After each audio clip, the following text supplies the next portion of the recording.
Welcome to the Motorcycles and Misfits podcast, coming to you from the Recycle Garage in sunny Santa Cruz, California.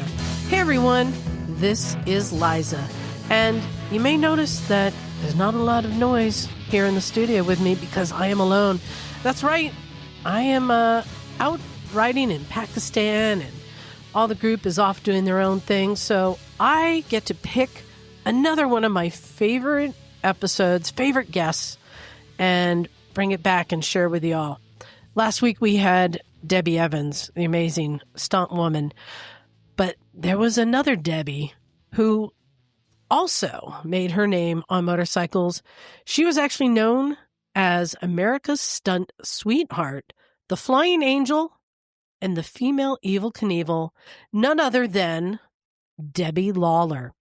Yeah, she was one of the jumpers. What's amazing is when I was a kid, like many people, I had the Evel Knievel toys and we'd play with them out in the backyard and jumping stuff. And I wish I had known then, because I didn't, but Debbie Lawler also had her own jump set that you could buy through Kenner Toys, which, that means, how cool is that? You've made it when they have a toy with your likeness. But she was one of the only women jumping. There were actually many people in the 70s jumping besides Evel Knievel. He just was the most famous because he crashed the most. Of course, Gary Davis has been on our show. He's another one of the great jumpers. But Debbie Lawler, she made her name doing stunt shows, but also because she broke Evel Knievel's record at one point. So she held the record for jumping, I believe it was 16 trucks on the, do you guys remember the ABC Wide World of Sports? If you're old enough, you do. It was so much fun to watch as a kid. But it also got her into the Guinness Book of World Records. And what a cool thing to be doing stunts and jumping back in the 70s. Cool until you crash, that is. And she did. She had a bad crash and she broke some vertebrae. But Evel, he was kind enough to send her a pink fur coat as a reminder. And what did it say inside the coat? I think it said something like, better landing next time. Anyway, we got her on the show to talk about what it was like to be one of the jumpers back in the 70s. And you have to remember, those bikes were not made for that. They're not like the bikes that Travis Pastrana and the guys ride now. So this is truly a daredevil. So listen in to our interview with Debbie Lawler. I've made a list of people that I really wanted to interview, and we've been going down the list. We had, Debbie Evans. That was a big one for me, someone I've been trying to get for a while.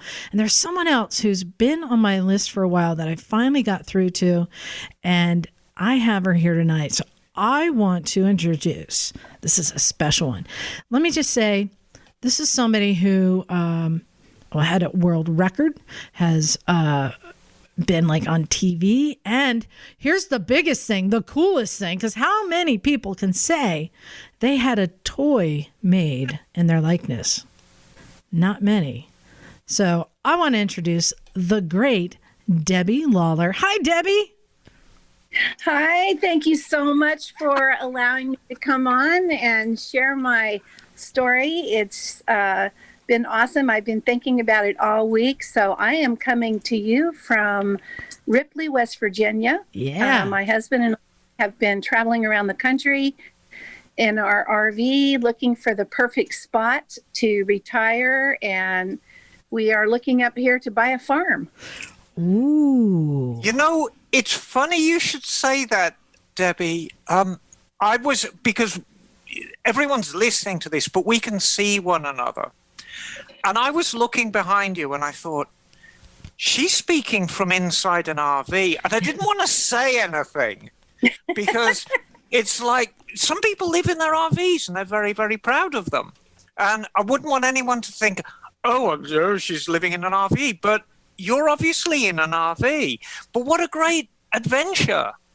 Yeah, well, we still have our home in Texas, We live right outside of Dallas in Toole, Texas.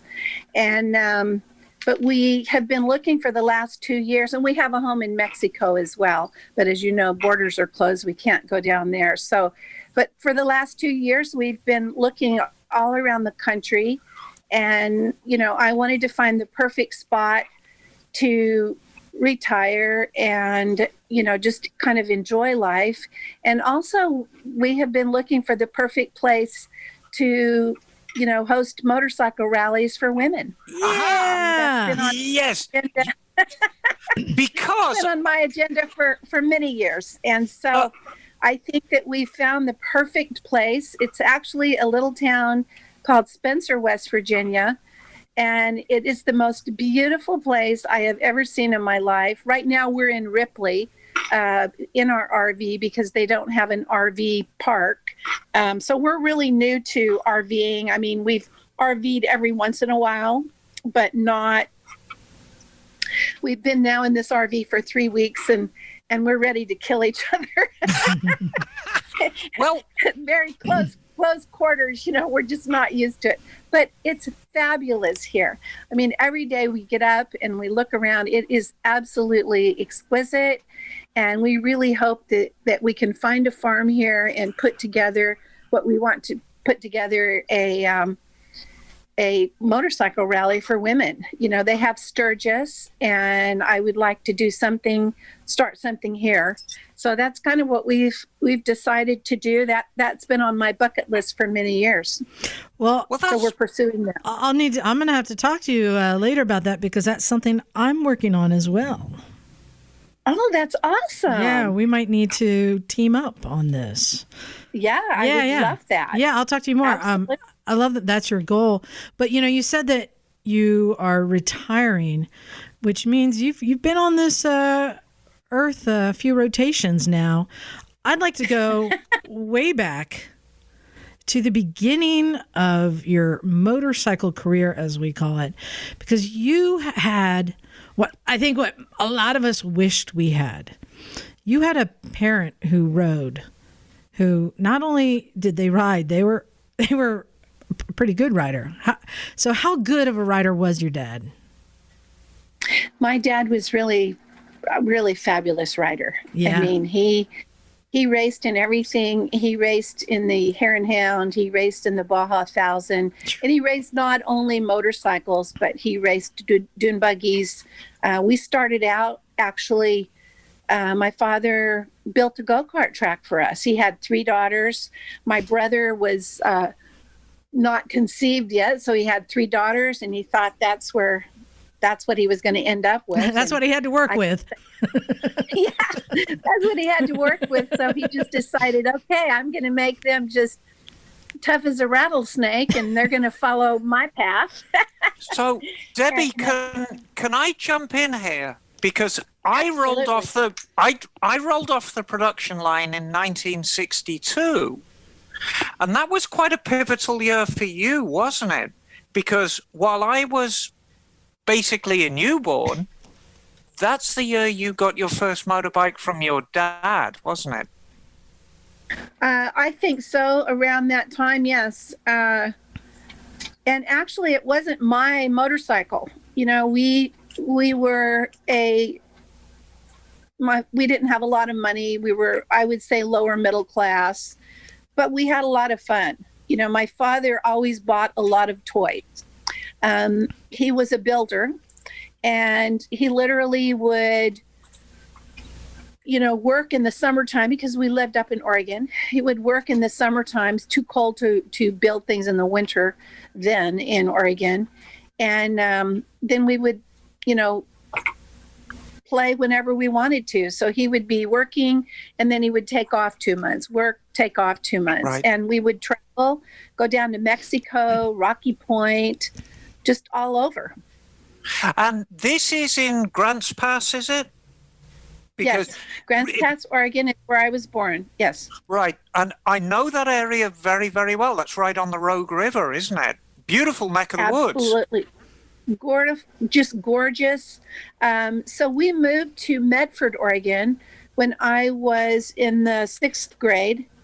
And I went to Medford Middle School and then Medford Senior High School.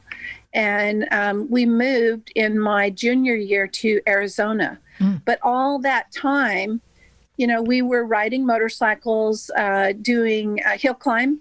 Do you know what that is? Mm-hmm. Oh, yes. Oh, yeah. I'm too chicken to do that. Hill climbing, fast track or flat track, and motocross. Okay. So that's kind of what we did. And we had one motorcycle, and we shared that one motorcycle between all of us. What And was my it? sister, I was trying to think the other day. I think it was just an old Yamaha, like a Yamaha Scrambler. I can't really remember. I mean, he had everything. We had BSA. He had everything. I mean, whatever he could afford at the time. And they were always used bikes. He was always buying used bikes because we couldn't afford new bikes. Right. But it was an incredible life. He really gave us a fabulous gift for, the outdoors. I mean, he took us hunting. I remember I shot my first gun when I was about 8 years old, knocked me right on my butt.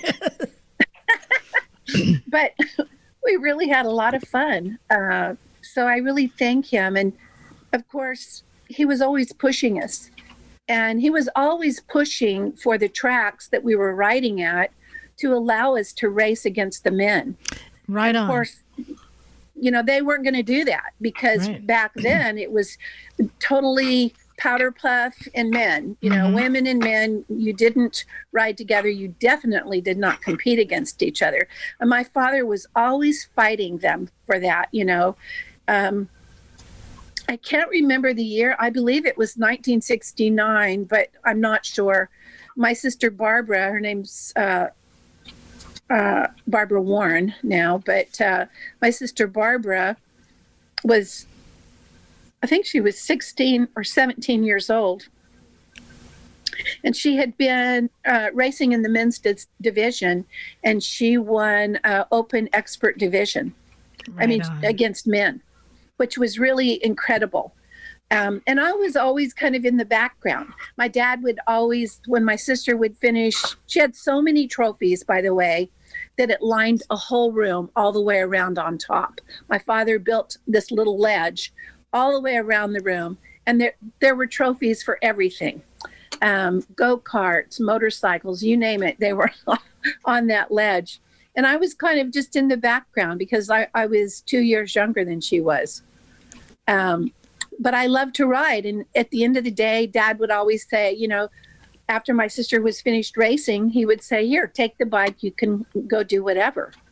So I really don't even think my dad realized that I could ride and how well I could ride because I was pretty quiet, pretty shy little girl. Wow. But you started pretty young, right? Yes. Yeah.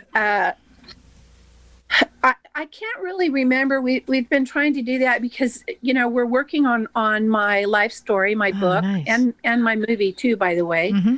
And, I'm trying to remember all these things. Of course, I'm ancient right now. So but you were somewhere like 10 to 12 years old, right? When you first started? Yes.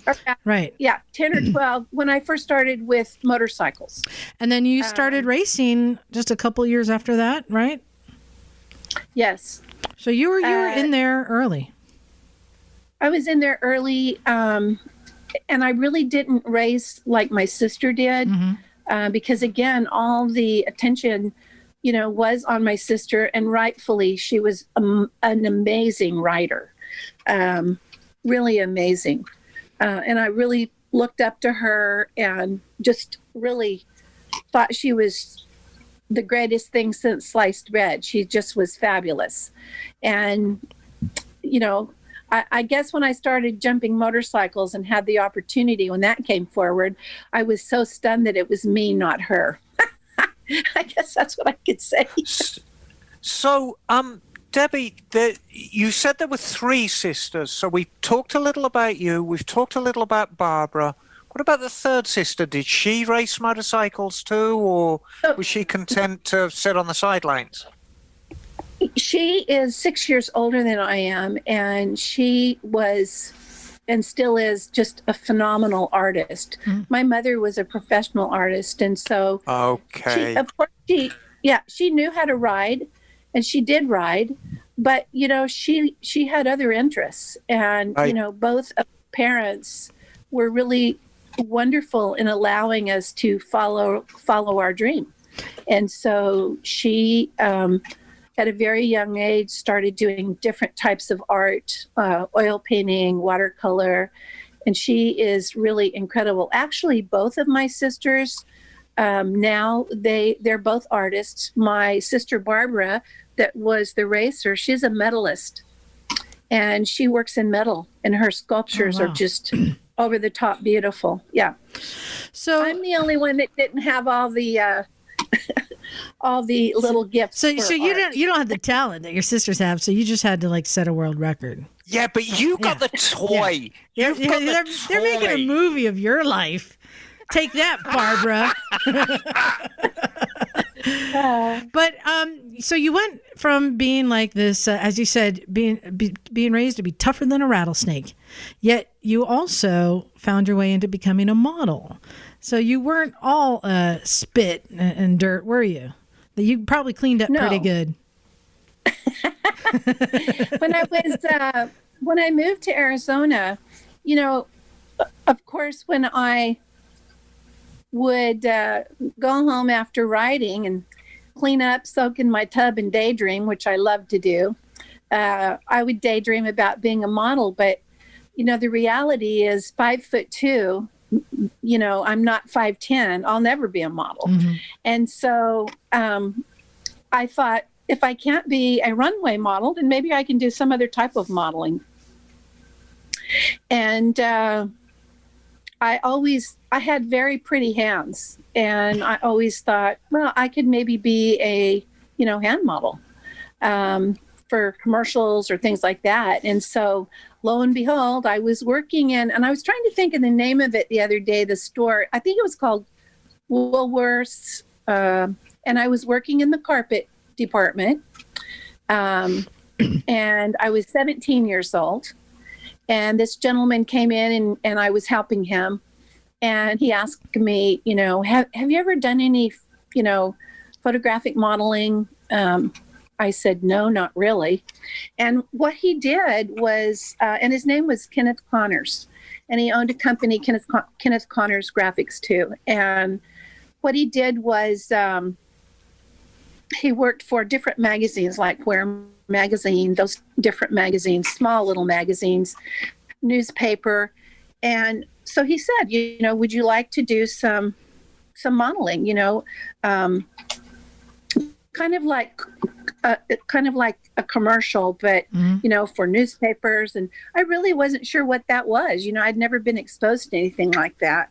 So he invited me to his studio, and I went to his studio on a Monday, and he took a few shots of me, and then he said, I'll call you back.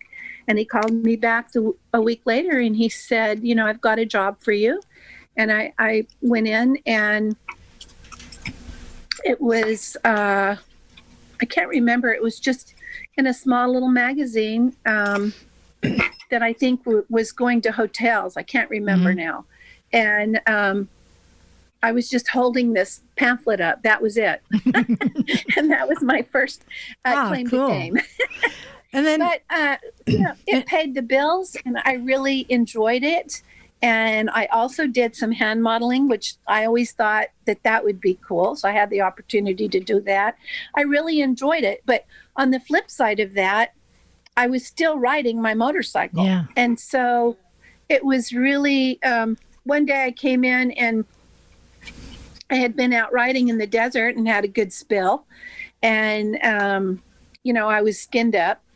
I took a really good tumble, and I forget what we were shooting that day, but I had little scratches all over me, and they were, trying to blot it out and put makeup on it and fix it. And he was really angry, and he said, you're costing me money. And he said, you need to make a decision, this motorcycle or, modeling. And I mean, I just loved motorcycles. I think history tells us what you decided. Yes. And I have a really interesting story. My father's, my parents were divorced when I was 12. And my father, his girlfriend that he was living with, she came in one day and I was just turning 18. And she said, you need to get your head out of the clouds on this motorcycle thing. She said, you need to go and get a job like everyone else and, work as a receptionist or something like that. And that just kept in the back of my head. I just kept saying, I do not want to do that. I just can't see myself doing that, just being enclosed in a room 24/7. I just couldn't do that. When you're in the desert and you're riding, it's just amazing. It's just the feeling of freedom. You're going, 40, 50 miles an hour, just all out, straight out, jumping washes, and it just gives you such a euphoric feeling. It's fabulous. Well, and fortunately for you, about that time in history, there was an opportunity to make money as a rider and to make more money than you do as a model, right? Enter, Emma, this is where our friend Gary Davis comes in, sort of. Gary? Yes. Yeah. So remember Gary told us about his jumping partner when he and Rex, and they jump at each other? Yes. Well, they had a manager, Charles Samples, and they decided to leave him. And he wanted to make good money because this was a big thing at the time, remember? There was not just Evel. I mean, there was a lot of people out there jumping over cars with their bikes, doing stunt jumps. It was a huge thing. And he was looking for the next big thing. And guess who he came across? Was that you, Debbie? That was me. There you go. Wow. Yeah, so if it wasn't for Gary, you wouldn't have had that career. Absolutely. I did my first show with a thrill show called the Johnny Brower Thrill Show in 1973 at Tucson. That was my first jump. And for Bob Huff. And I was jumping just 10 cars. And so, just 10 cars. Of course, yeah. Just 10 cars. And so, they asked me when I made the jump, they said, and it really never dawned on me that I was really the first woman. I really didn't understand that. As a matter of fact, when we were packing a lot of our stuff, to put in storage and then to go on this big long adventure of ours now, I came across a lot of my paraphernalia because I'd been looking for it for the movie. Mm-hmm. And I came across an article and they asked Johnny Brower, they said, this is a thrill show, but you have this woman. And he said, to my knowledge, I believe she's the first woman in the world to jump motorcycle. And not until that point did it really hit me that I was the first woman doing it. I mean, it really hadn't dawned on me. And I met Charles Samples right after that jump. He contacted me and asked if he could come over and talk with me. And I said, sure. And he told me that he had managed Rex Blackwell and Gary Davis, and that he had moved on and he was now looking for a new act. And he said, I would really like to take you to the next level. He said, not to take anything away from the Browers. He said, but you'll just be part of a thrill show. Mm-hmm. He said, but if you go on your own, the focus will really be on you. And he said, being the first woman, he said, there's no telling really what will happen. Now, so I got a question for you. When you're doing these jumps, so we've talked to a lot of people. When you talk to somebody like Debbie Evans, she'll tell you that you start out small and you keep working way big and get a little bigger and bigger, and so that you really are safe and prepared and know what you're doing. And then you talk to someone like Gary and it's like, no, you just kind of line it up. You just aim and go. There is no practicing. You just do it. I'm curious, which method did you use? So for me, and I think that, of course, I don't know Debbie Evans, would probably love to meet her. But for me, I always practiced. And of course, back then, I mean, I know that Evel, he used to just jump by the seat of his pants. Yeah. And I know Rex Blackwell very, very well. I actually jumped against him for CBS for the, world title. Yeah. He won. But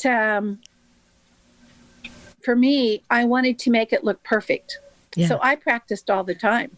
And what I did, obviously the same thing. I mean, when I first started, no one can really tell you what your speed runs are going to be because there's a difference in everyone. Mm-hmm. You have different weight of motorcycle, you have different body weight, everything's different, right?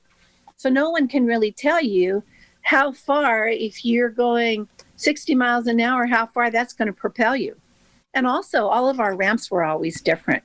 Now, most of the time, I think everyone had the same, like a 30-foot down ramp, 6 feet wide. That's what mine was. It was 30 feet long and 6 feet wide. And I think my up ramp was about 20 feet, 20 feet long and 6 feet wide. And I had a heart painted on my down ramp, pink, and I had a stripe on my up ramp right in the center. And my goal for me was to land exactly in the center of that heart. And that's how I trained. And what I did was would increase my speed, 5 miles an hour. And then I would write it down, increase my speed more, write it down how far I would go. And that's how I started, and that's how I practiced, and that's how I learned.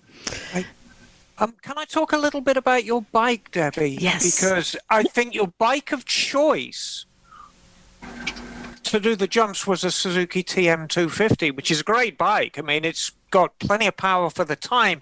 Now, was that your choice, or was it the promoter's choice?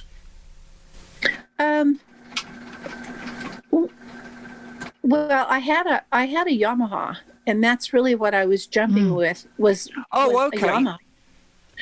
But when I first started,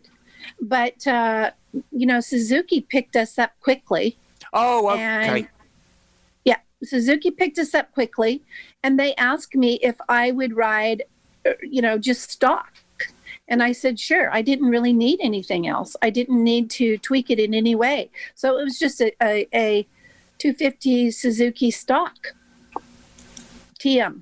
So, great bike. Great bike. Physically, the TMs were quite physically big.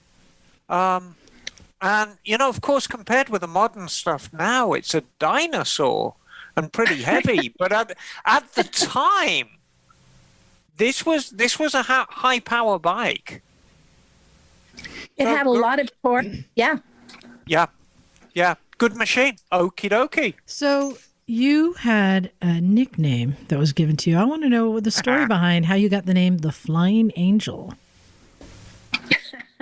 Actually, a news reporter gave me that name. They had taken a picture in the newspaper, and somehow behind me, the light, it almost looked like I had a halo. It was the weirdest thing.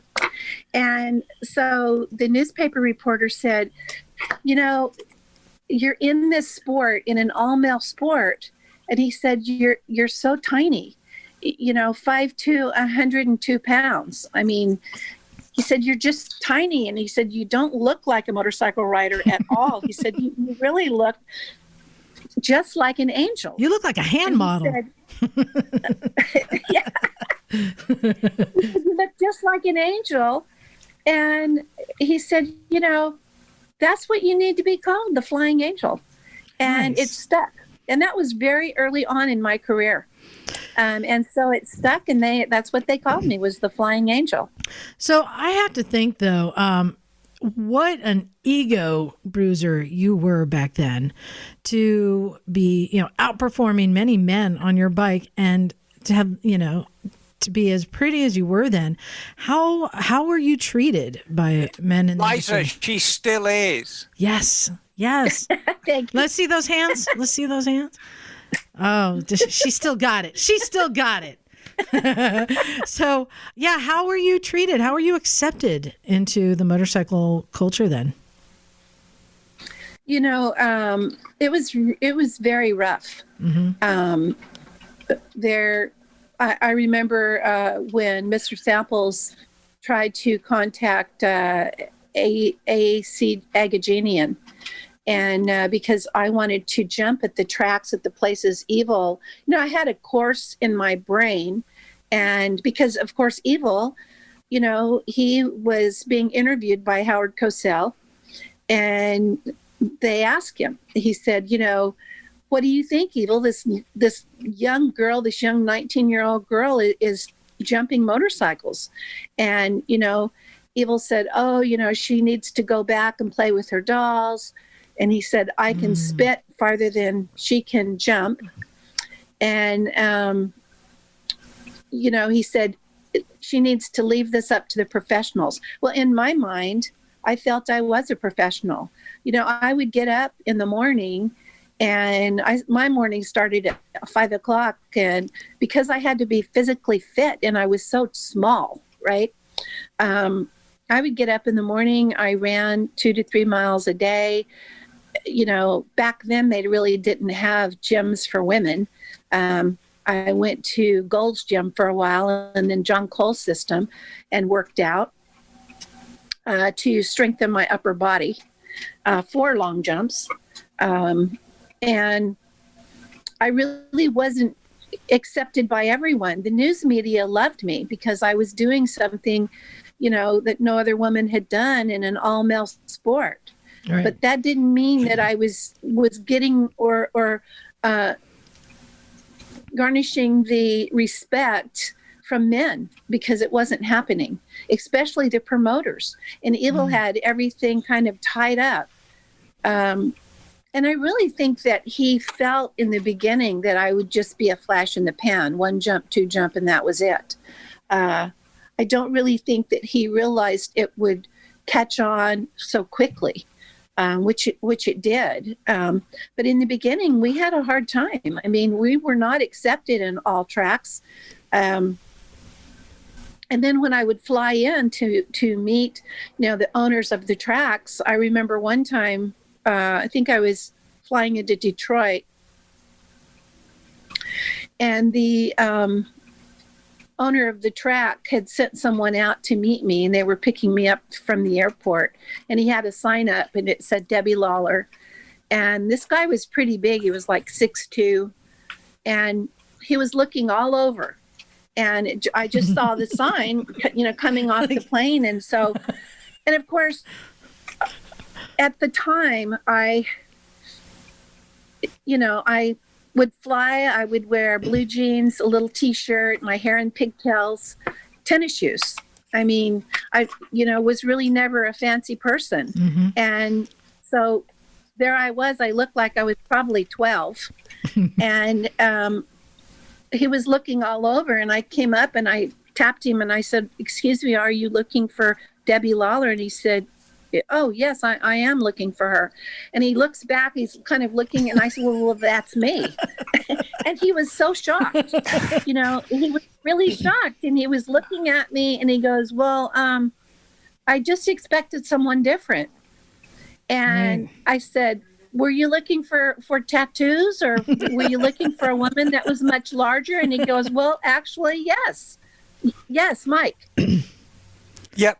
You're muted, Mike. There you go. Hold on. Mike's jumping in. So Debbie, I mean, with that kind of resistance to your presence in the jumping world, I'm curious, as hard as you had to fight you and your sister early on, I'm wondering if that kind of helped give you the strength prepared to keep her on going. I don't think anything can prepare you for evil. Yeah. Oh, you said it exactly. No, nothing can compare you for evil. Right. He's, but of course, he did a lot of wonderful things for me too. So I really have an immense amount of respect for him. But no, nothing can really prepare you for that. But for sure, I watched my father fight constantly, Mike, and it was always, give me a chance, give me a chance. And so that's what I said. And in the beginning, we cut our fee down sometimes to, $5,000 just so they would give me a chance. But every single place that I jumped, it was a sold out crowd. Right. And so, after a while, they want to make money, right? So then the jobs started rolling in and the offers started rolling in. Well, I'd like to hear about February 3rd, 1974. In Houston, you're 21 years old. And this was a big day for you. Did you, were you nervous about this jump, or was it just another jump? No, I was really nervous about it. I mean, we actually had a lot of things leading up to that had happened. The FBI, we were in Chicago. The FBI actually had contacted my manager, Charles, and said that there had been a threat against my life. Whoa. There were a lot of people that didn't want me to break Evel Knievel's record. It was a really big thing. And, even back then, they said that they bet on us in Las Vegas. I don't know if you were aware of that or not. But there was a lot of money exchanging over that if I was going to break his record. So the FBI, told my manager, we're going to watch her. We're going to make sure that, she's safe in these jumps. And in fact, in Detroit, I was jumping indoors and somebody threw a beer bottle at me, and it went right through the bike, which was crazy. But, I ended up laying my bike down there. And I was, of course I was on polished concrete, so it made it a little bit easier. But we had this threat against us. And I mean, that was in the back of my mind the whole time. Wow. I'm going to be making this jump, but, and, I don't know if you realize, and I think a lot of people don't realize, I equaled the record that night, but the next day I was supposed to break the record, and someone had tampered with my motorcycle. What? And I usually make 3 passes. On the 3rd pass, I would always go. My manager, would give me the thumbs up, thumbs down if things weren't right. And it was all thumbs up. Everything was great. And for some reason, I still to this day don't know what it was. In the back of my mind, something's just telling me I wasn't ready. Maybe, and I really can't remember if my speed wasn't right, but I kind of jumped off the side, off the side of the ramp. And as soon as I jumped off the side of the ramp, my bike quit. And when my manager got to me, and actually I'm trying to think of my mechanic's name. I think his name was Galbert. He came, the bike wouldn't start again. So there's no telling what would have happened had I gone over. I mean, I probably wouldn't be here talking to you. Yeah. So now it was established that someone had tampered with the bike. Even though my manager said that no one had been around the bike, Wow. I don't know. Wow. I don't know how that happened. So then they had to, obviously I didn't set the world record. And so they had to schedule it for the next weekend. So that's why when you look in the Astrodome, it's kind of empty bleachers, right? And that's why when I jumped and equaled his record, it was 64,000 people there. I mean, there was not one seat left.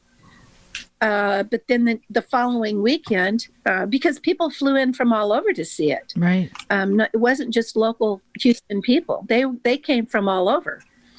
And Yeah, I don't think a lot of people realize that, but it was pretty scary. We still never knew, and to this day, I don't know who did it. And to this day, I don't know who made the threat either. Wow. Well, and as being one of the most successful jumpers, the problem is that we learned from Gary Davis is if you make it look too easy, if you're too good, you make it look too easy. I'd like to know, so when you're setting the record, which was, I believe it was 16 cars, and it was the indoor record, I want to know, right? So what was the big dangers? Because I'm thinking indoors, you don't have that much run-up speed or run-off area. So what was that like? Did you have things you had to stop at a certain time or things to look out for? Well, I mean, that's very astute for sure on your part. I had to build a down ramp going into the Astrodome because it went in phases. You know how concrete is broken up, and it went in phases going down. And of course, a car could go down there, but to try to get a motorcycle, I mean, and you're hitting, 70 miles an hour, 60 miles an hour, you're flying through the air. So what I did to alleviate that was literally build a wooden ramp that made everything, the same level going into the dome. So that was a good thing. And then when I made my jump, in the Astrodome, there's no way out. I went into like a dugout, and I had to duck my head. If I hadn't ducked my head, I would have been decapitated. So you can see in the picture when I'm jumping that I ducked my head down. There was so many things whirling through my mouth. And then I had to lay my bike down into a bunch of big foam cushions that we had to stop. So basically the jump was the easy part. It was the takeoff and the exit. That was the danger. Right. That's right. Wow. And the other thing too, I mean, there's a video of you doing jumps and you make it look so perfect and easy. But I want to remind everyone that there were a lot of people doing jumps at that time, and there were a lot of people who died. Because one of the things you think about, the gear was not doing a lot. Can you tell us about the kind of gear, the safety gear that you had? Everything, including your lucky bra.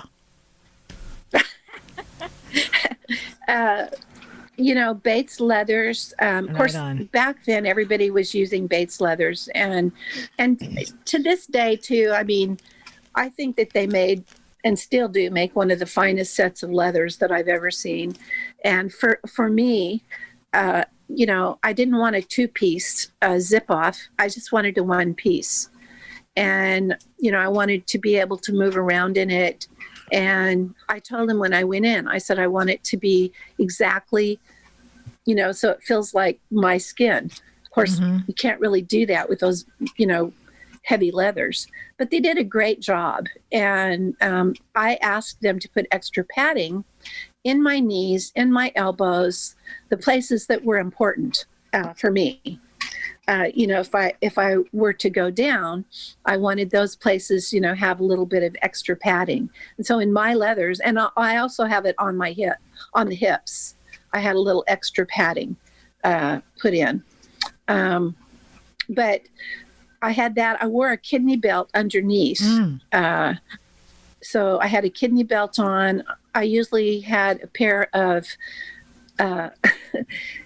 like shorts, underwear, whatever. Yes. And then a t-shirt. And of course, not always did I have my lucky orange bra, but after a while, but you get very superstitious. When you jump and everything goes right, especially on these long jumps, then, I practiced a lot. And so I forget where I was in relationship to where I found that orange bra, but I had just bought the bra, Vanity Fair. I still remember, I still have it, a Vanity Fair bra. And it was bright orange, pretty. And that day, I think I had jumped 130 feet in practice. Wow. And I was so excited about that.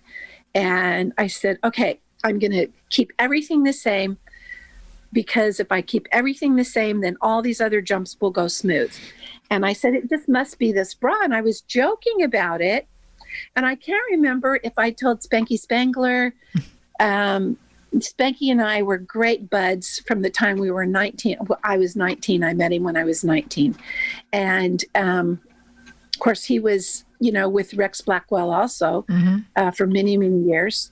And I can't remember who I told or how it even came about, how it got out. But after that, I mean, I would even put on my leathers the same way, left foot in first and then right foot. I mean, you just get crazy like that.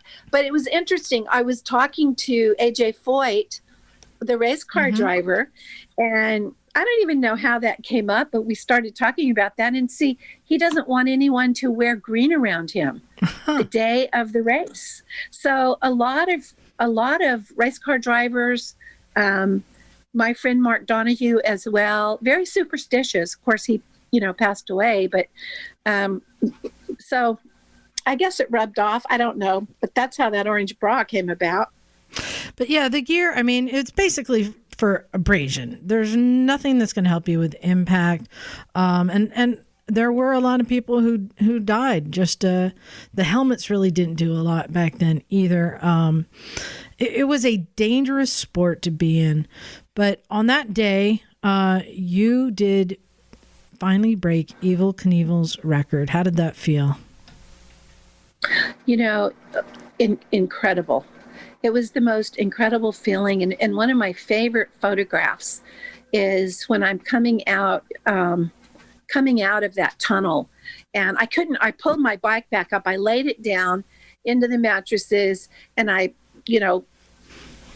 got back up, put the bike back up, got on it, cranked it. I couldn't get it to go, and I couldn't get it started. And the guy, Chris Economaki from ABC, said, "Do you hear them? They're screaming for you." He says, "Just run out. Just forget your bike." And so we just ran out. And so my whole pit crew, all of us, we just ran out. And it was really the most incredible feeling ever. We ran out into this just echoing all over. You couldn't hear anything. The crowd was so loud, just roaring and chanting my name. I mean, it was really incredible. I couldn't believe it. Just the greatest day of my life, really. Did you, as you're just looking at the crowd and just soaking it in, did you turn and say, "That's for you, Barbara"? Showed you. I'm trying to figure out who was your bigger nemesis, Evel or Barbara? Probably both. Yeah. I love that. But, my sister, I mean, I really respected her as I did Evel. Evel was really, he had a different persona around me. I mean, in one respect, he was this tough living, he kind of reminded me of in the 1800s, he would have been the pirate on the pirate ship, right? Yeah. And that's kind of how I saw Evel, but really toward me, he really was not like that. I mean, in the beginning he was, but I think I earned his respect. And many times in the middle of the night, I would receive a call. "Debbie?" "Yes." He would go, "Evel." Just that quick, "Debbie, Evel." Not "this is Evel," but Evel. And so I received one of those calls in relationship to my toy. When Kenner Toy Nice. Had approached me, and they were going to do my doll. And we had been going back and forth. They were only going to offer me 1.5% royalty fee. And I didn't know what to expect. And really, Charles Samples, it was way over his head, too. He really never dealt with anything like that with Gary Davis and Rex Blackwell. He didn't have the sponsors like I had. I had so many sponsors. It was just crazy.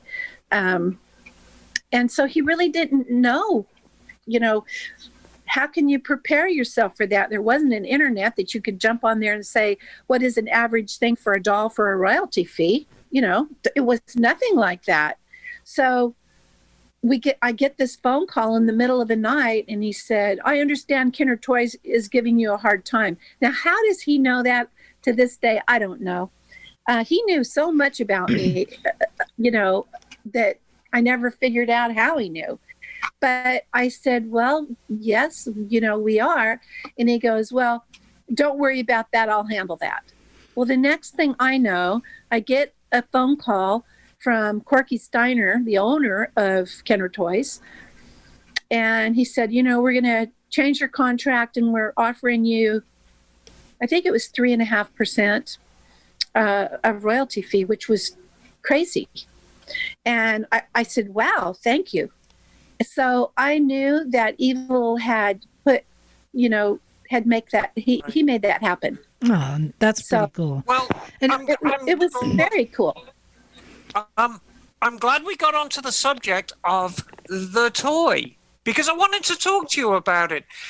You've only got half the picture there, Liza, because Debbie's toy came with something that the Evel Knievel toy didn't.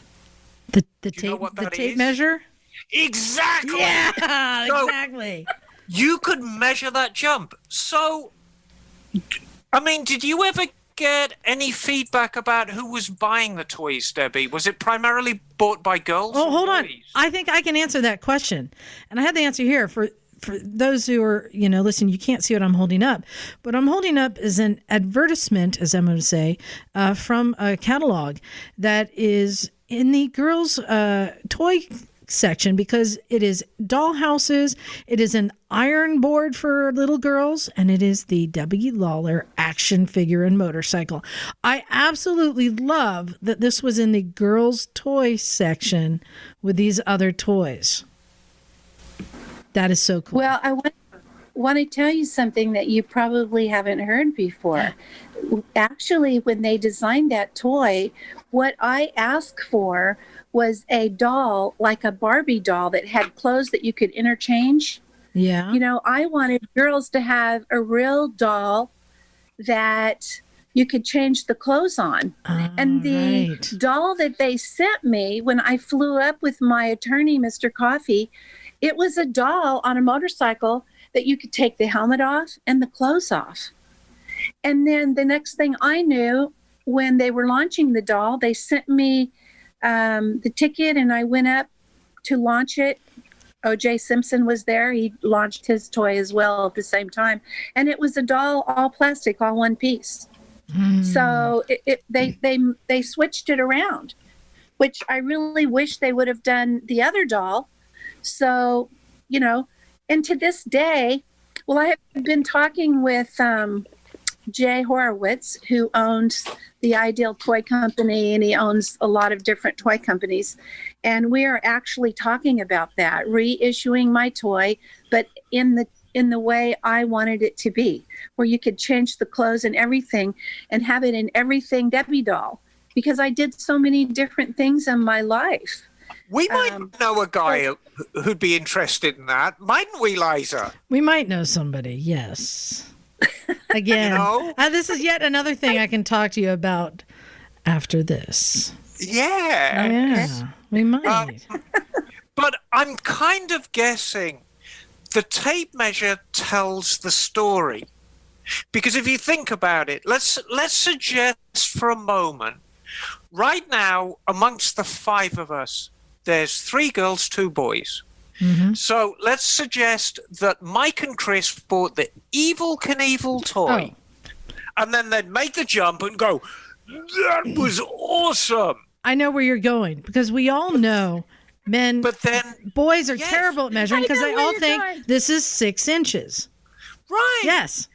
So the girls are going to buy the Debbie Lawler toy and make the jump, and then get out the Debbie Lawler measure and prove it was better than the boys.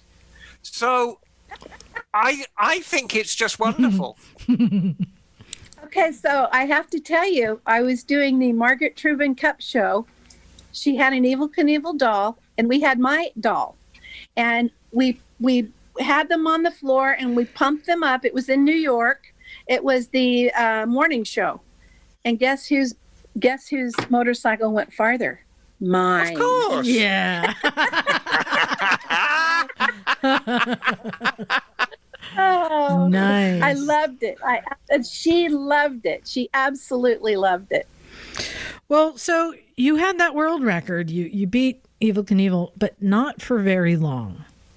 I believe it was a month later he came back and beat that record with 17 bikes. And but he had you in mind when he did that, didn't he? I think he sent you a gift. Well, I had jumped at Ontario Motor Speedway, and I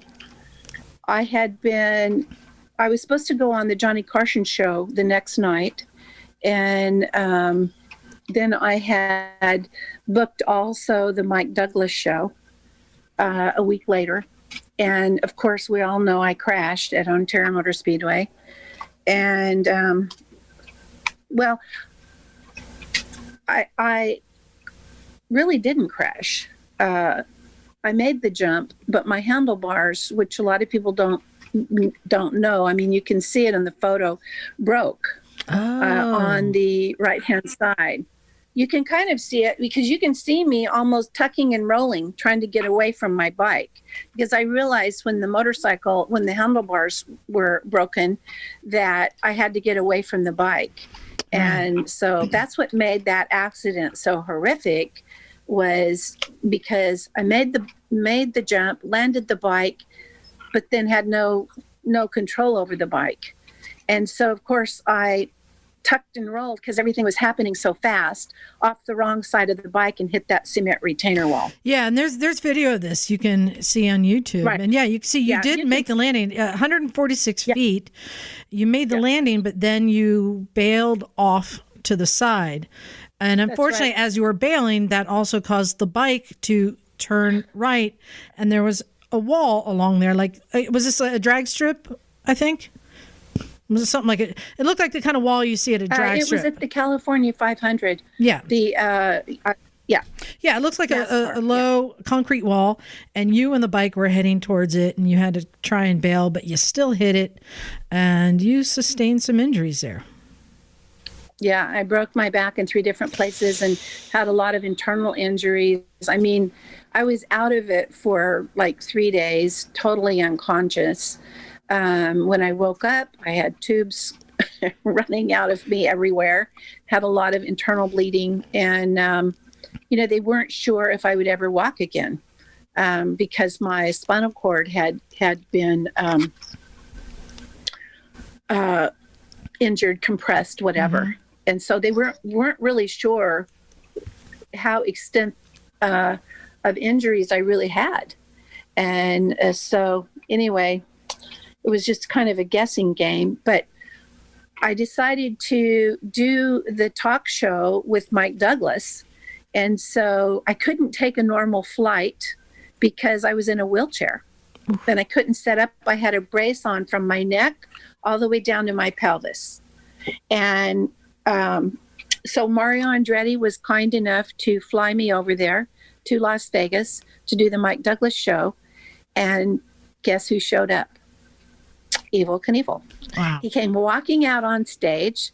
I'm sitting there with Mike Douglas, and we're chatting back and forth. And he said, I have a surprise for you. And I didn't have any idea who it was. And it was Evel. And at that particular time, so we did the talk show. It was fantastic. He was so sweet, so kind, of course, so handsome. And, he was so kind to me on that. He said, we've all been there. We know what you're going through, and, hang in there. I mean, fantastic, encouraging words. And there was this guy and I thought it was really strange. This little guy was kind of following us all over. After we finished the talk show, we went out into the casino, and we went to get a bite to eat. This little guy was kind of following me. My manager was, pushing me in the wheelchair. It was the Furrier. It was the Las Vegas Furrier. Evel had contacted him and told him that he wanted to make me a custom mink coat. And so when he broke my record back, he and his lovely wife invited me to the Portland Coliseum, and they gave me the coat as a gift for him breaking my record back. And it was on the inside flap, it says "Happy Landings, Evel Knievel." Oh, that's pretty So cool. it's very special. Yeah. What a sportsman. What a sportsman. Absolutely. It really is. Absolutely, he was. And when you did that interview with him as a surprise guest, that was right around the time of when People magazine interviewed you at home. And you made that rather rash claim about the ships, didn't you? That you wanted to jump over a couple of destroyers. Right. Yes.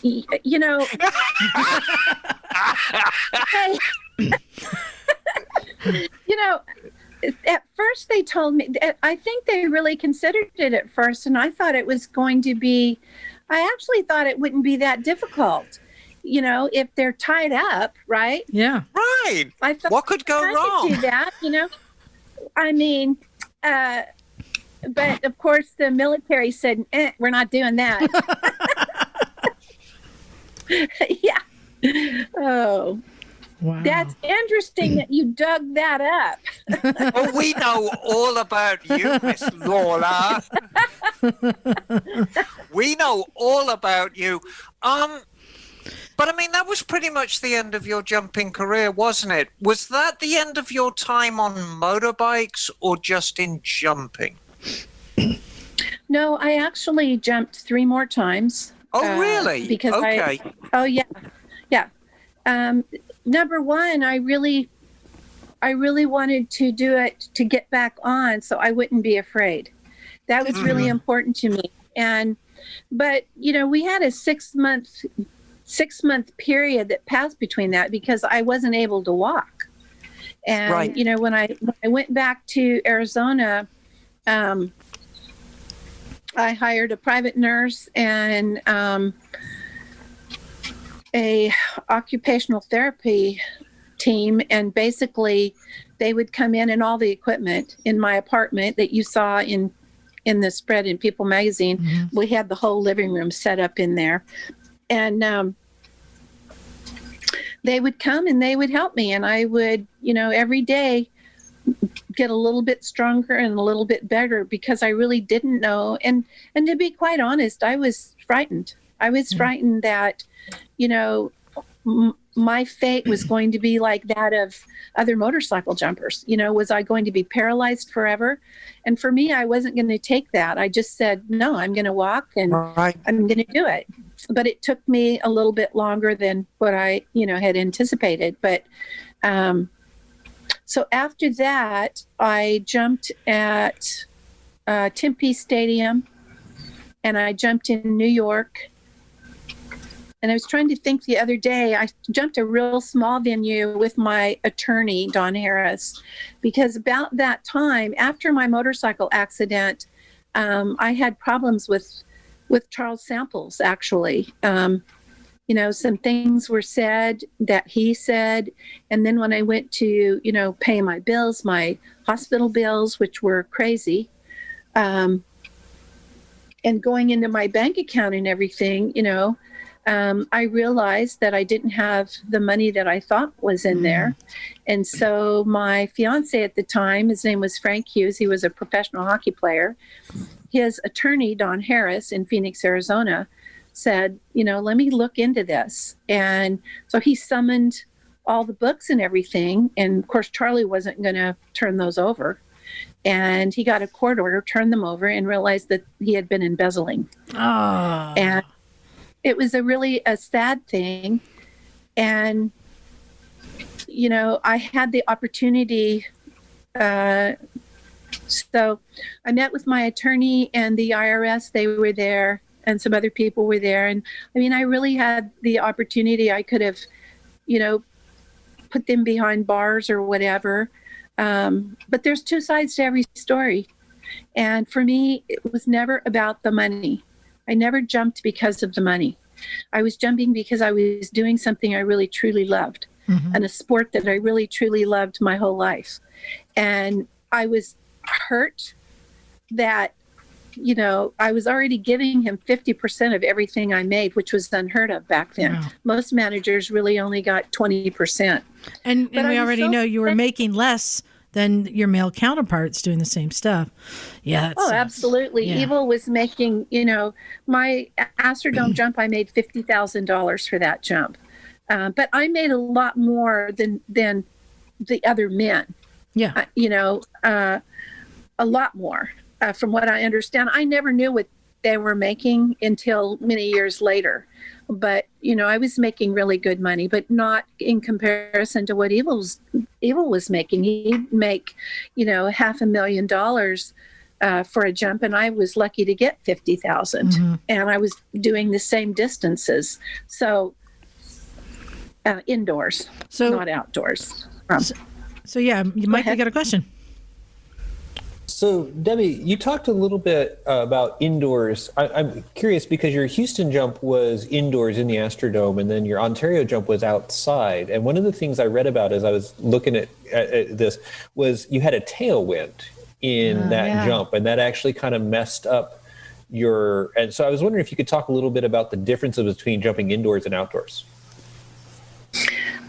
Indoors, of course, you can control everything. I mean, not everything, but the majority, because you're not dealing with the elements.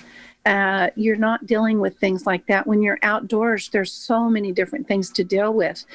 Sometimes you can all of a sudden get a light rain, even though, the forecast might say no rain. All of a sudden you're getting a light rain. What do you do? I carried tarps. I'd cover my ramps up the best that I could. I mean, I did things like that all the time. Outdoors on Terra Motor Speedway, even the race car drivers that day were having a difficult time. I know AJ Foyt had come and told my manager, and my father was there also, and he told my father, he said, we're having problems, with the cars, even racing there. It's so windy, right? But my manager didn't tell me that. And he had the option. When you're jumping, you really can't tell, how the wind is, because you've got full face helmet on. You have full leathers on. You can feel it a little bit, but not like they can, because it was really pulling their cars all over the place. You're going in a straight line, and not until you make that jump are you 35 feet up in the air. So you're really not going to know. And that is what is so critical about a manager. He would align my ramps up to make sure, I was going to come out on the other side, exactly where I needed. Because remember, your landing ramp is only 6 feet wide. That's not very wide when you're jumping such a huge gap. And that's what people don't understand now.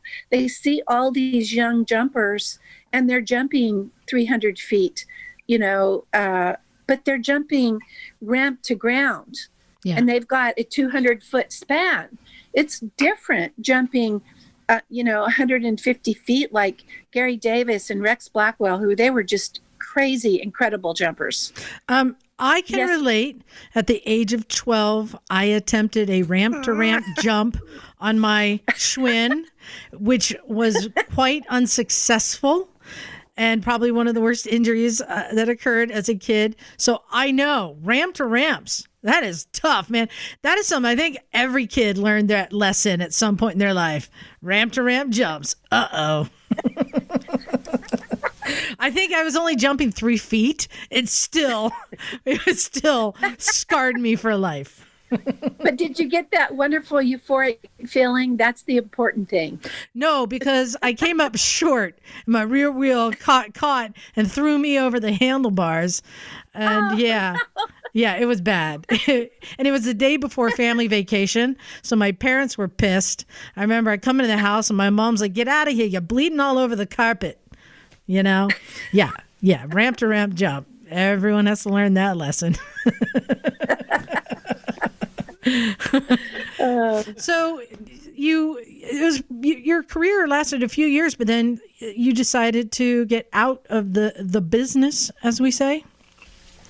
You know, after I found out that, Charlie was, embezzling. I guess the whole thing, the crowning blow was when they threw me my birthday party. They threw me a big birthday bash, and the attorney showed me where I paid for my whole birthday presents. And I was so upset over that because for me, I'm a very, true blue person. Yeah. Like you were being taken advantage of and risking your life. And risking my life. And so I just felt like, that was enough. And I also felt like I was retiring at the top of my field. Yeah. And, I thought, you know what? It's a great time to retire. I'm walking. I'm able to walk. I'm walking away from it in one piece, which it could have been a different story. And I've done well. I'm proud of myself. After that, when I quit, I went and did the Women's Superstars with Billie Jean King. Mm-hmm. They had 20 of the top athletes at that time in the United States. And of course, I went right into that right after I started walking. I knew I wasn't going to do well because you have the best athletes in the world, basically, competing against each other. And, I was no match for them. They were amazing women, and all women. I don't know if you have done any research on that, but it was the superstars, with the first superstars. And Billie Jean King and her husband put it together at the time. And it was really fantastic. And she was just an amazing, amazing woman. And I really loved that. Of course, I finished second to, I think, Janet Guthrie, who I should add, at that time was the real first female driver in NASCAR. Right. It wasn't Danica Patrick. It was Janet Guthrie. And she was fantastic. And I think she finished after me. So, anyway, but just the camaraderie and to be around these women that I admired so much, and all of them were so incredible, so gracious, really amazing. I want to hope maybe Billie Jean can hear this podcast and maybe she can recreate and just do some kind of a talk show, getting all those women together, because it really was a first. They had never done anything like that before. So I got a question for you. So it's been over 4 decades since you walked away from jumping.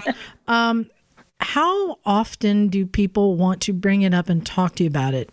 Or did that part of your career just kind of go to the background as you went on with your life? There were different times of my life where it didn't crop up because I'm a very private person. Mm-hmm. If you walked into any of my homes, I never had anything out, any paraphernalia, because for many years I was, I don't know, I had been in the public eye and it was fantastic, but I didn't always like people knowing what I was doing. I remember one time I went out with, he was a baseball player. His name was Johnny Bench. And we had gone we've heard out of him. and we had, had a fantastic time. And the next day, literally, it was in the newspaper exactly where we went. Johnny Bench and Debbie Lawler were seen at so-and-so. And I didn't really like that. Right. I've always been pretty private. And so I never really told anyone, never really told anyone. And when I remarried, I took on my husband's last name, and I was married for 21 years. And no one really, only a few people knew, only my really closest friends. When I got my divorce, I decided it was time to be who I was. And I took my name back legally and sat down, pen and paper, and said, I'm going to be the person I was before and enjoy the things, the person I married was really not into sports. I mean, I love every sport. I played golf. I wasn't a bad golfer either. I wasn't a scratch golfer, but my handicap was like 14. I loved to shoot pool. I did like road racing, like California 500 and stuff. Nice. I had an XKE V12 and I raced cars for a while. I love stuff like that. I just love all motorsport. And, I wanted to get back to who I was as the person I was before I was married. I think a lot of times when you're married, you take on that other person's personality a little bit, So, and I was actually going to draw a parallel to a friend of ours who's also been on the show. And have you heard of Elsbeth Beard by chance? No, I haven't. So Elsbeth Beard, back in the early 80s, she was the first woman to ride solo around the world. And when she set off to do this trip, she told a lot of magazines and was looking to get sponsors, and everyone didn't really believe that she could do it. And just referred to her as like, yeah, good luck, little girl, And it took her a few years, and she came back. And by that point, she didn't think anyone cared because she was a woman, and men didn't want to hear about it. And she put her journal away and all her photos away, and she went on with her life and had a child and a career. And now it's decades later, and suddenly it's like the world is ready and they want to hear about it. And there's people started asking, didn't you do this thing? And she came out with her book. I guess it was like a year or two ago now. She came out with a book, and suddenly now she's on the circuit going around and speaking and telling of this amazing thing she had, because it's like now the world is ready for a woman to be great. And I'm wondering if you find any parallel to that also. I totally have seen that over the last 3 years. And that's what I was going to tell you. I feel like now I'm back to who I was before. Mm-hmm. I've remarried, but I kept my name. I have an incredible husband too, by the way. Yeah. And, he allows me the latitude I want in doing whatever I choose. And over the last 3 years, I did a commercial for Under Armour, which was an amazing commercial. And then I did another commercial for Luna Bar, and I did the Live Evil too. And, they just opened up the museum in Bend, Oregon with Kitty O'Neill, which I'm so honored to be. I was just going to say, honored to be with her. And just to prove that the world is ready now, you're being featured in the High Desert Museum. And you said with Kitty O'Neill and Evel Knievel. And Evel Knievel and you. And it's an amazing display. And guess what is on display in this museum that you can go see? I know what's on display. What is it? Go ahead. Well, among other things, there's a wonderful photographic record of your jump, still by still, which I think is fantastic. Yeah. And I'm looking at the stills now, and it's very, very easy to see why you were such a great motorcycle jumper. Your form is perfect. The bike looks great. You look great. There's all this blonde hair cascading out from under your helmet. I mean, you're a star, darling. You're an absolute star. Debbie, tell everyone what else is on display at the museum. So my gold helmet, I was one of the first women in the world to ever receive it. It was given by Premier Helmets. And of course, I'm in company with, I believe, AJ Foyt, Mario Andretti, Ivan Majors. And Al Unser, all racers. And I was the first woman to ever receive the helmet. It's a 24 karat helmet. So they have that. Wow. And it's life size. And then my Evel Knievel's coat is there. Yes, you the go. make. My leather support. And my orange bra. And my toy. So they have it all. Yes. I would like to ask you a couple more things. The one about Evel. I've no doubt that you have seen Viva Knievel many, many times. I really haven't. So you might not know the answer to this, because in the movie Viva Knievel, there's a woman called Tracy Butler, and I think that's you. It actually was supposed to be me. There you go. And then that's very astute on your part. And I believe was that the one with Sam Elliott? Yeah. Yes. So I was invited there when they were filming it, and I met Sam, and which absolutely one of the nicest guys I have ever met in my life. Really fantastic. He was just starting his career. And yes, I think so too. But I don't know what happened.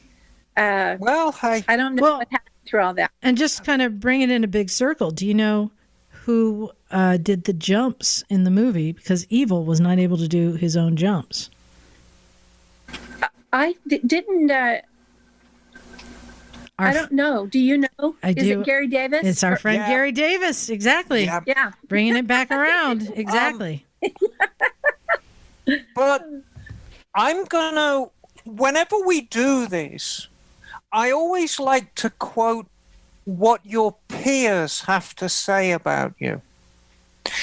And I'm not going to tell you who said this, but I'll give you a couple of clues.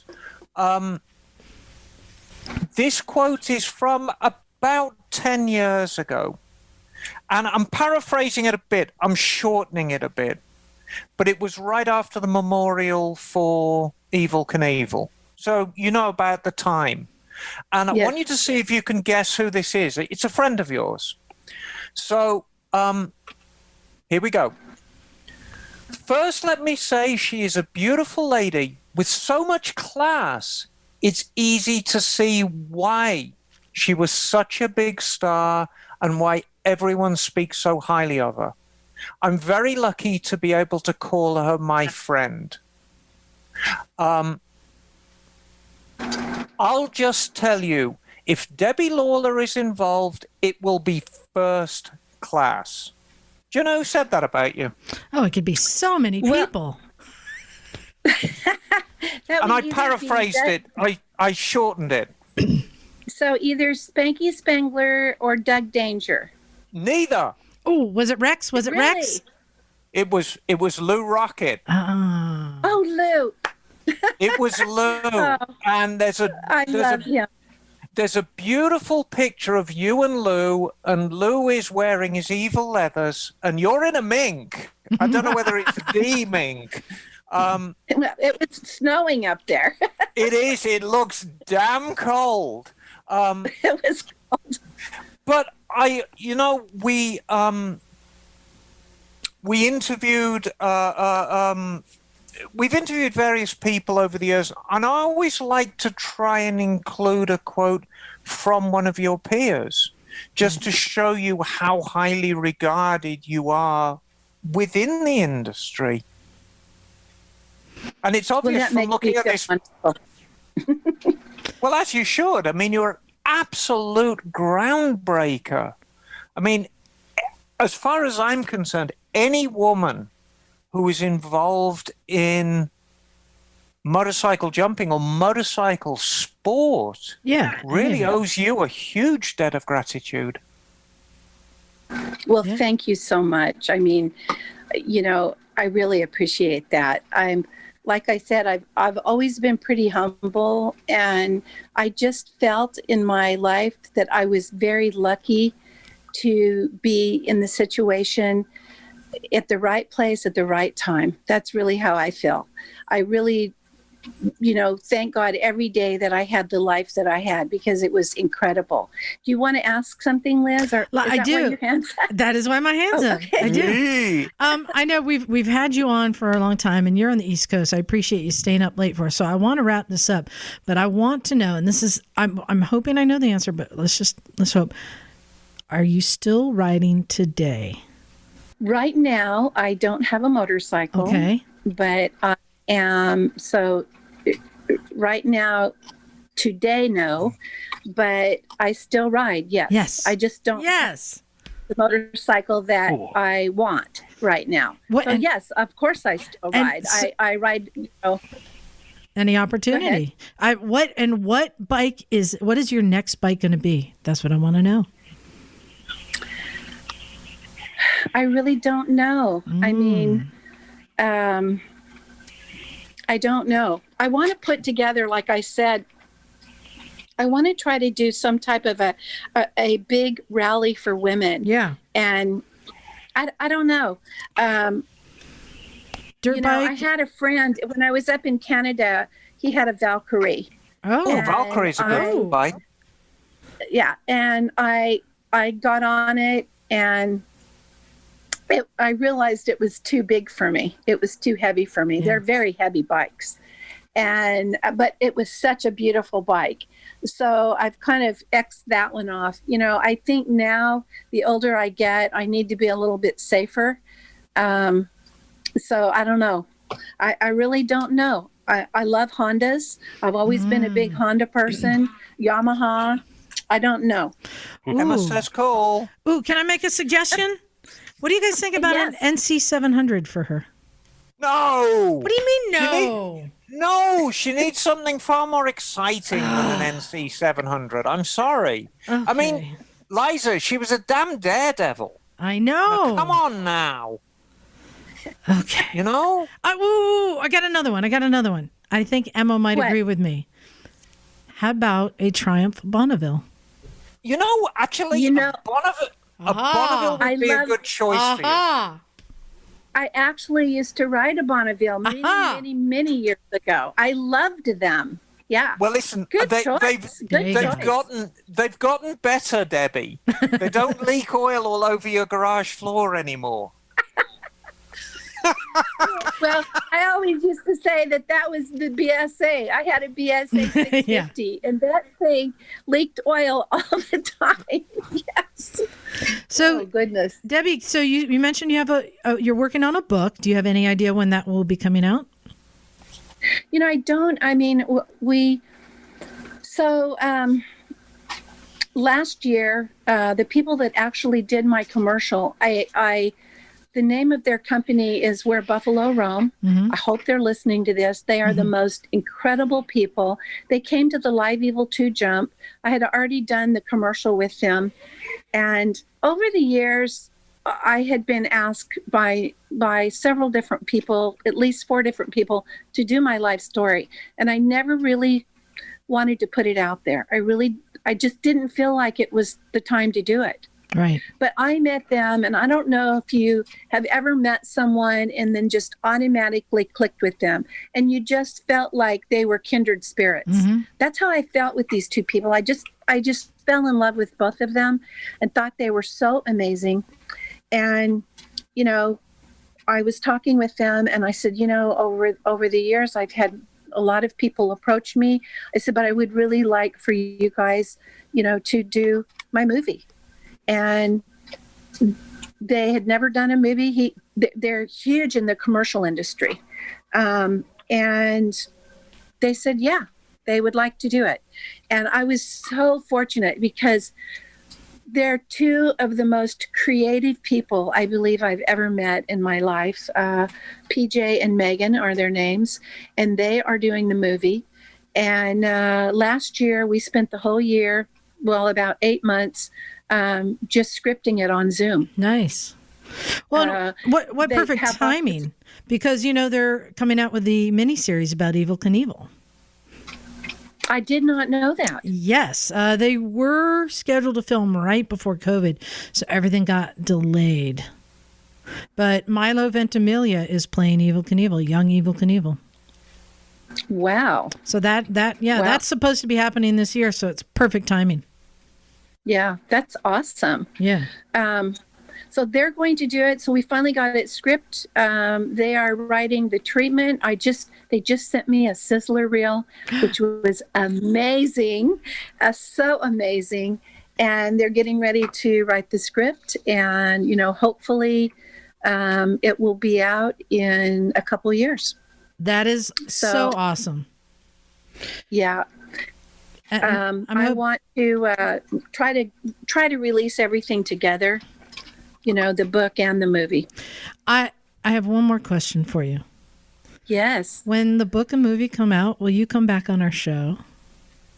Absolutely. Yeah. I've had such a wonderful time. I didn't get to hear from everyone, but Mike, you were so quiet. Miss Emma, you were just amazingly so amazing, so cool. And I am so just flattered that you guys asked me on, and amazed of all the history. I mean, you really know your stuff. You did your homework. That's really incredible. We are motorcycle nuts. Oh, wait, Chris has a question. Chris has a question. Chris, go. Go.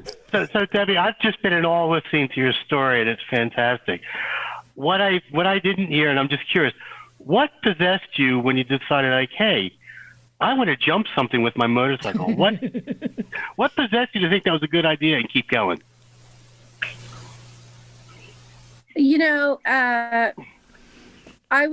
What happened was the Broward Thrill Show, we were all out just riding for fun in the desert.